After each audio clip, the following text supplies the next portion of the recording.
Isa sa masasabi ko na amazing po talaga yung result sa puguhan namin. First is egg production, sobrang ganda. Nag-increase po kami ng 20 to 40%.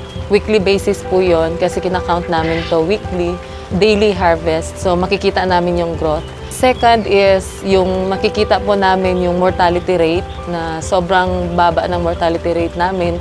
Isa kasi sa problema din namin yung daily na mortality. So sa tulong ng Grand Yume-Vet, nabawasan po na less po yung mortality rate namin. And of course, yung sa feed consumption nila, yung sa FCR nila, sobrang ganda. Nakakatipid po talaga kami by means sa feeding sa kanila. Kasi nga, sobrang ganda ng epekto ng Grand Yume-Vet.